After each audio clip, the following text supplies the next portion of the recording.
Hello friends, welcome to your favourite channel the Studious. मैं अंकित आपका स्वागत करता हूं। आज हम लोग बात करने वाले हैं about the condition of Indian economy on the eve of independence. चलिए शुरू करते हैं।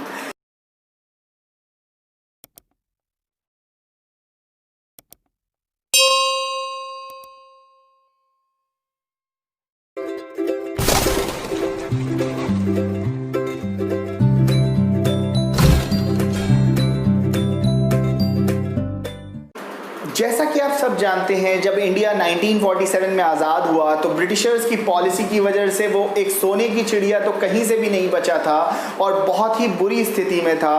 भूखमरी, बदहाली, तंगी बहुत ज़्यादा इंडिया में फैली हुई थी। एम्प्लॉयमेंट्स ना के बराबर थे और कंडीशन इंडियन इकोनॉमी की बिल्कुल भी अच्छी नहीं थी। आज के वीडियो में हम लोग बात करेंगे इंडियन इकोनॉमी की कंडीशन जब ब्रिटिशर्स गए। सबसे पहले हम लोग बात करेंगे एग्रीकल्चर सेक्टर की। इंडिया में आपको मालूम है agriculture sector was the main occupation and agriculture में ही सबसे ज़्यादा जॉब अपॉर्चुनिटीज़ भी थी। अराउंड 75% ऑफ द पॉपुलेशन जो भी इंडिया में उस समय रह रही थी वो एग्रीकल्चर पे ही डिपेंडेंट थी, क्योंकि ब्रिटिशर्स ने कॉटेज टेक्सटाइल इंडस्ट्री रूइन कर दी। अभी हम लोग आगे इंडस्ट्रीज़ के बारे में बात करेंगे तब करेंगे, लेकिन एग्रीकल्चर की भी स्थिति बहुत ही ज़्यादा बुरी थी। कुछ कैरेक्टरिस्टिक फीचर्स जो एग्रीकल्चर स्थिति में थे वो आपको बताता हूँ। सबसे पहला, फ्रैगमेंटेड लैंड होल्डिंग्स। क्या हुआ कि टुकड़ों में लैंड छोटे छोटे डिवाइड हो गई। आपको मालूम है ये ब्रिटिश की पॉलिसीज़ के कारण से भी हुआ और साथ ही साथ इंडिया में क्या था, एक बड़ी फैमिली होती थी जिसमें फैमिली में डिवाइड जब होता था प्रॉपर्टी तो छोटे छोटे टुकड़ों में लैंड टूट गई, जिसकी वजह से प्रोडक्टिविटी ऑफ द लैंड बहुत कम हो जाती है। That is why fragmented land holdings बहुत बड़ा प्रॉब्लम था इंडियन इकोनॉमी का। सेकेंड, कॉलोनाइजेशन जो था ब्रिटिशर्स का।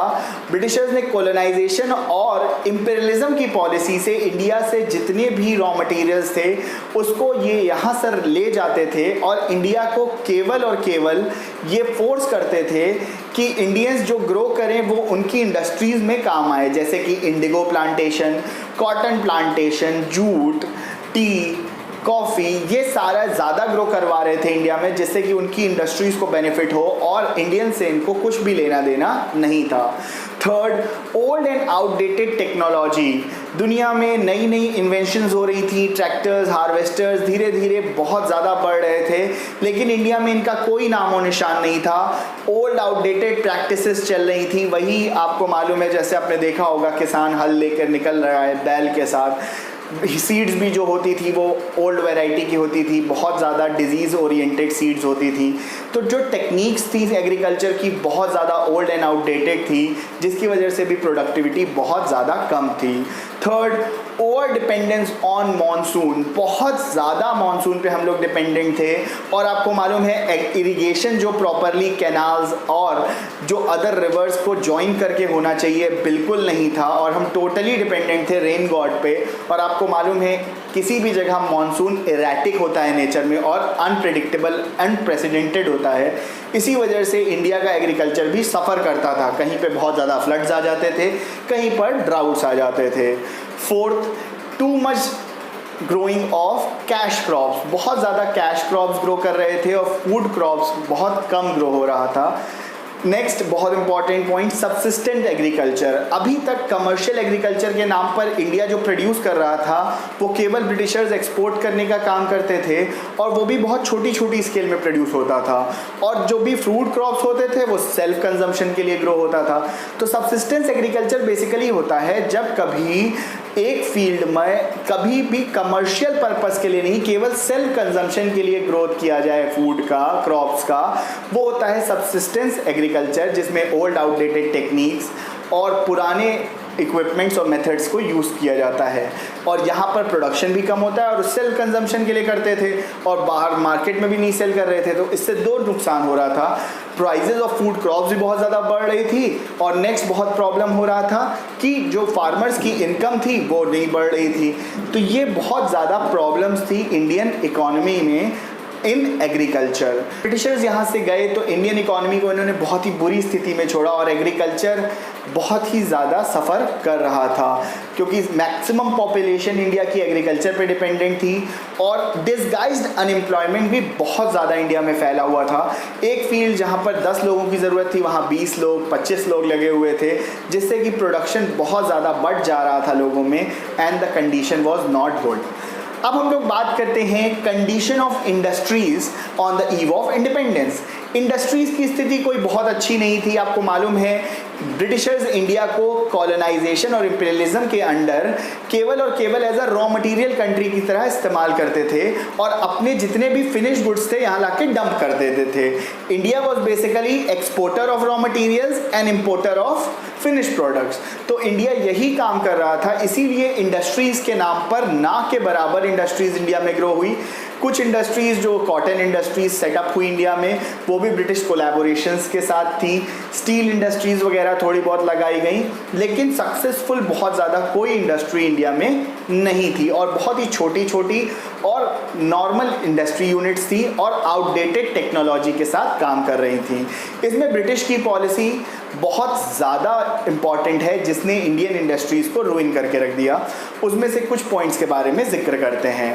पहला पॉइंट था the policy of exporting the raw materials. जो ब्रिटिशर्स थे वो केवल और केवल इंडिया को रॉ मटेरियल्स एक्सपोर्ट करने के लिए यूज़ कर रहे थे और इंडिया से रॉ मटेरियल खरीद कर फिनिश प्रोडक्ट्स इंडिया में डंप कर देते थे। इसके बाद decline of cottage and textile industry. India की जो ट्रेडिशनल कॉटेज टेक्सटाइल इंडस्ट्रीज़ थी वो ब्रिटिशर्स ने पूरी तरह से ख़त्म कर दी, क्योंकि वो अपने फैक्ट्री मेड्स गुड्स को डंप करना चाहते थे। तो ये सारा रॉ मटेरियल खरीद लेते थे इंडियन से। रॉ मटेरियल बच भी जाता था वो बहुत ही हाई प्राइस पे होता था, जिसकी डिमांड इंडियंस नहीं दे पा रहे थे। और साथ ही साथ जो फैक्ट्री मेड गुड्स थे वो सस्ते थे, इंडियन के हैंडमेड गुड्स महंगे थे, तो वो भी रुइन हो रहे थे।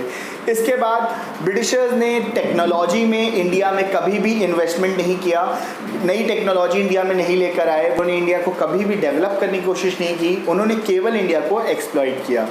अब बात करते हैं इंडिया के फॉरेन ट्रेड की on the eve of independence.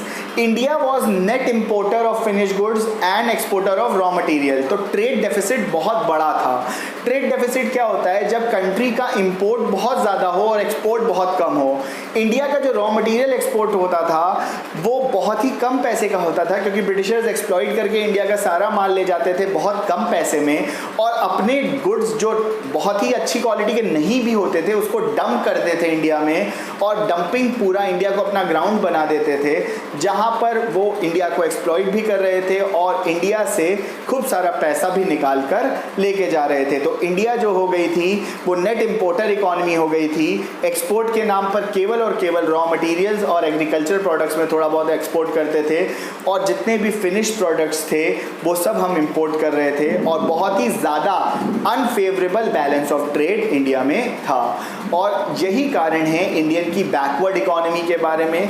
Britishers ने इंडिया को बहुत ही बुरी स्थिति में छोड़ा जो धीरे धीरे इंप्रूवमेंट की ओर बढ़ेगा। नेक्स्ट वीडियो में हम लोग बात करेंगे अबाउट 5 ईयर प्लान्स के बारे में and how the Indian economy gradually improve. चलिए, आज का वीडियो अच्छा लगा तो जल्दी से लाइक कर दीजिए, चैनल को सब्सक्राइब कर लीजिए, सब्सक्राइब कर चुके हैं तो शेयर करिए, साथ ही साथ बेल नोटिफिकेशन दबाना ना भूलें जिससे लेटेस्ट सारे नोटिफिकेशन मिल जाएं जैसे ही वीडियो अपलोड होती है। अपना ख्याल रखें, अपने देश का भी। जय हिंद, जय भारत। Thank you.